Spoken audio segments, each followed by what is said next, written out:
Seja muito bem-vindo a mais um vídeo. Seja muito bem-vindo a mais um vídeo aqui do canal. Hoje nós vamos falar um pouquinho sobre como Pablo Marçal saiu de azarão para líder de pesquisas, só vem crescendo um movimento gigantesco com a sua candidatura à prefeitura de São Paulo e que tipo de ferramentas Pablo Marçal usou para poder ter esse resultado extraordinário. Vamos nessa, vem comigo e você vai entender um pouco melhor de algumas ferramentas que ele usa para poder formar esse movimento. Vem comigo. Bom, todos sabem que na Prefeitura de São Paulo nós tínhamos a princípio um candidato de centro, um candidato de esquerda e dois candidatos tendenciosos à esquerda. Pelo menos digamos assim. E não tínhamos um candidato de direita. Pablo Marçal já vinha num movimento há muito tempo, né, na sua vida gerando muita energia, muitos resultados como empresário, como pessoa. E toda essa energia que vinha sendo gerada foi como se fosse uma bomba nuclear para fazer ele explodir nesse movimento à candidatura da Prefeitura de São Paulo. Além desse movimento que ele já tinha na vida particular, profissional, ele fez um grande movimento na ajuda ao Rio Grande do Sul, e com esse movimento que ele fez, ele ampliou ainda mais a sua visibilidade no cenário nacional. Foi um movimento muito grande, uma ajuda muito grande que ele levou para lá. Além dessa ajuda, ele movimentou muitas pessoas para levar essa ajuda e ajudou de uma maneira estrondosa, mais do que o governo deveria ter ajudado. E aí nós entramos, além desse movimento que ele gerou, em algumas técnicas que ele usa para fazer com que o movimento gire a seu favor. O que acontece? Existe uma técnica de geração de energia. Ah, Carlos, o que é isso? Que geração de energia? Ah, essa bobagem, não sei o quê. Se você enxergar os resultados que o Pablo Marçal está tendo, você vai entender o quanto a geração de energia é estrondosa, o quanto essa ferramenta é poderosa. Além disso, Pablo Marçal tem uma grande habilidade em neurolinguística, em leitura comportamental, emocional e corporal, o que o ajuda muito nos debates e na verdade são tretas, né, pessoal? A gente nem pode chamar de debate político aqui no Brasil porque é tudo muito emotivo, é tudo muito por crença, todo mundo gira nessa bolha do tipo, quero ver quem vai ganhar essa treta, quero ver o negócio pegar fogo, e é assim que o mundo gira na política no Brasil. Um ataque atrás do outro. E o que acontece? Pablo Marçal, quando virou pré-candidato, ele já vinha gerando esse movimento, né, na sua vida, no Rio Grande do Sul, veio crescendo, e ele já começou a ser atacado na sua pré-candidatura por alguns candidatos. O que acontece? Quando você começa a gerar medo nos seus adversários, antes mesmo de se tornar um candidato, você vê que seus oponentes já têm medo do que você é fora da vida política. Então, a maioria dos candidatos ali já tinha muito medo de quem Pablo Marçal era antes da vida política. Quando ele entrou na vida política, realmente com a sua candidatura oficializada, no primeiro debate você já vê uma agressividade, um ataque muito grande dos adversários, você vê um ataque grande utilizando a mídia para tentar desmoralizar a sua imagem. O Pablo Marçal tem uma técnica muito poderosa de converter energia, além de toda a energia do movimento que ele já vinha gerando, certo? Ele pega a energia que o adversário está usando para atacá-lo, ele converte essa energia e dispara em dobro para cima do adversário. Essa é uma técnica muito forte. Quando você está numa batalha, você, principalmente, vamos falar de uma batalha aqui de discussão, né? Seria um debate, mas viram discussões, viram tretas. Que são verbais, não são agressões corporais, né?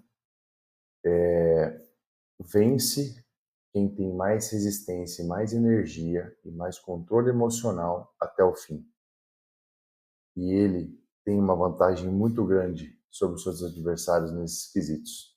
Ele sabe ler os seus adversários corporalmente, ele sabe ler as emoções dos seus adversários conforme eles respondem ou questionam ele, e ele sabe devolver isso, gerando um desgaste no adversário até que o adversário ou desista ou perca o controle. Então ele tem muito tempo de treinamento nisso, ele é muito forte nisso. Você pode ver que ele não focou em um adversário só, como o Boulos, por exemplo, em as todos os debates. O que ele fez? Ele sentiu o comportamento de cada adversário dentro dos debates e foi direcionando sempre para o adversário que ele sentiu que estava num momento mais frágil ou num momento onde estava mais agressivo contra ele. E ele direcionou a maioria dos ataques a esse adversário em cada debate. Tanto que no último debate, se vocês pegarem o debate para dar uma olhada, vocês vão ver que o foco dele maior foi no Datena. Ele sentiu o momento do Datena, ele sentiu a energia do Datena, o comportamento do Datena, a agressividade do Datena contra ele.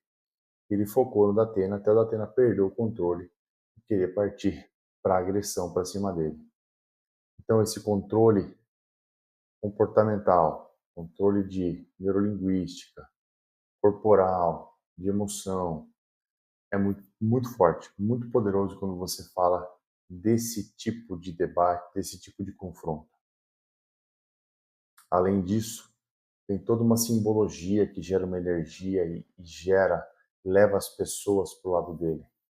Do mesmo jeito que seus adversários tentam derrubá-lo, por exemplo, denegrindo a sua imagem, sempre falando do mesmo processo de 20 anos atrás, sempre falando do líder, do presidente do partido dele que tem um possível envolvimento com o PCC e tudo mais, tentando linká-lo com essa imagem, ele converte essa energia, responde e ainda faz uma simbologia, faz uma atração energética das pessoas para o seu lado.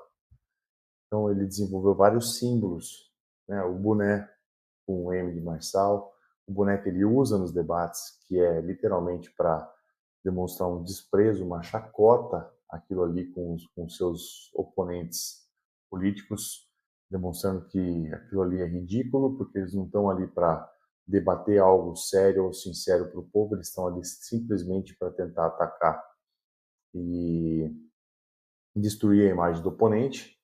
E aí você fala, pô, mas Carlos, mas se os oponentes estão fazendo isso, por que ele não toma o caminho contrário? Porque não é o que a grande massa quer enxergar. A grande massa quer enxergar alguém que é fervoroso, alguém que é energético, alguém que combate na mesma moeda e sai por cima da treta. Alguém que derruba o cara e ganha.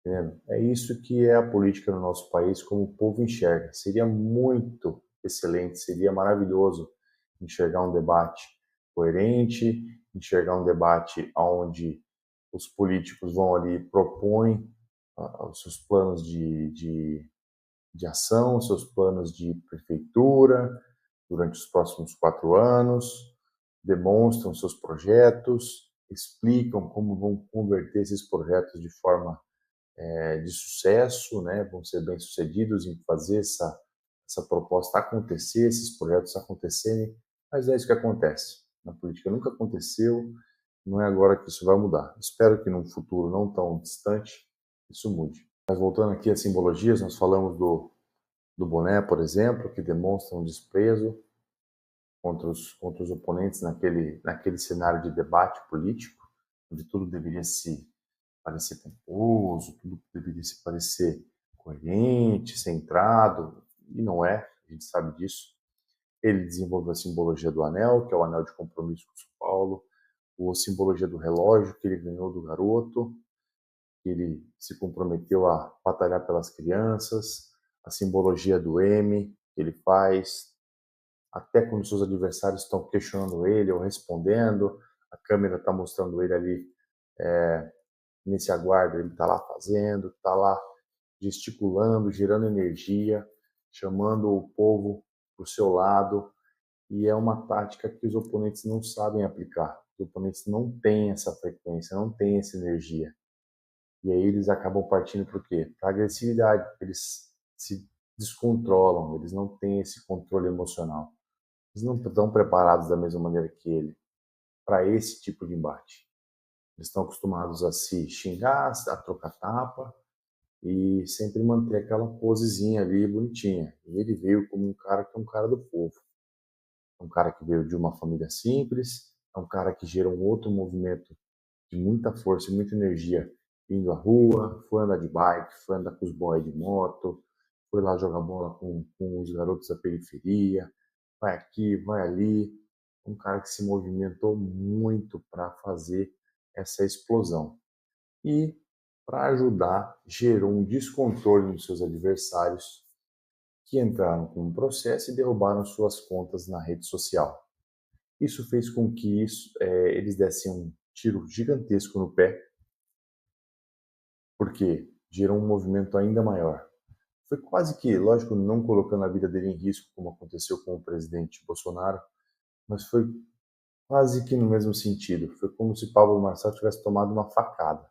Um cara que já vinha desde o começo falando que não estava usando fundo eleitoral, que não estava usando dinheiro para nada, que estava fazendo a sua campanha sozinho, sem usar dinheiro público, sem apoio de padrinho político, sem ninguém, sem fazer conchavo, pedindo para ser eleito no primeiro turno exatamente por isso.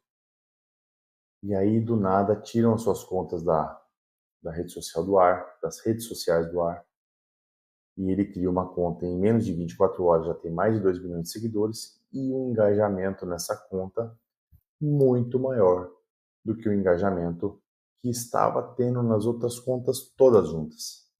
Imagine em 24 horas você ter mais de 30 milhões de visualizações, engajamento e mensagens e mais de 2 milhões de seguidores, ou seja, uma conta em menos de 24 horas maior do que a de seus oponentes que já têm uma vida de conta. Então, tudo isso são ferramentas que ele usa, ferramenta de geração energética, ferramenta de pegar a energia do seu adversário, converter ela e continuar saindo por cima com superioridade numa discussão, a ferramenta de simbologia, a energia que ele já veio gerando no movimento para fazer com que isso acontecesse, tudo isso é muito forte.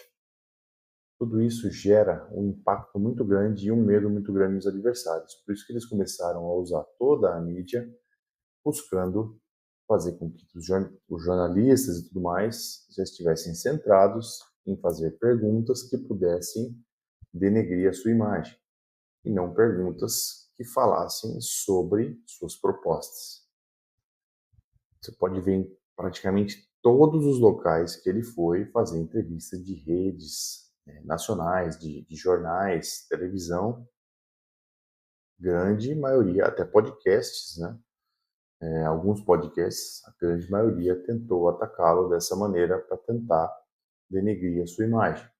Ele foi lá e converteu isso, deixou jornalistas sem ter o que falar, deixou jornalistas roxos, amarelos, vermelhos, porque ele tem um controle e ele vai falando e mudando e convertendo a situação a seu favor até cansar.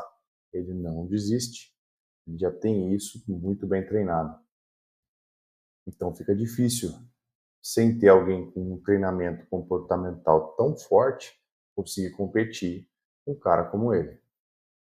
Então, usando essa energia, convertendo essa energia, fazendo um movimento com o povo, fazendo sua simbologia crescer, fica difícil os adversários conseguirem competir. Por mais força financeira e força de contatos políticos e de contatos de emissoras, contatos de televisão que tenham para tentar fazer alguma coisa para destruir a sua imagem. Espero que você tenha conseguido entender um pouquinho do que são as ferramentas que o Pablo Marçal usa. Se você for analisar um pouquinho mais essa questão de energia, essa questão de simbologia, você vai ver que é muito poderoso. Se você estudar isso a fundo, você vai conseguir aplicar na sua vida também e vai conseguir converter muitas situações em situações muito positivas e prósperas para sua vida também, tá bom? Comenta, curte, compartilha. Vamos junto crescendo e aprendendo. Fechou? Sabedoria não tem preço. Deus acredita em vocês e eu também. Forte abraço.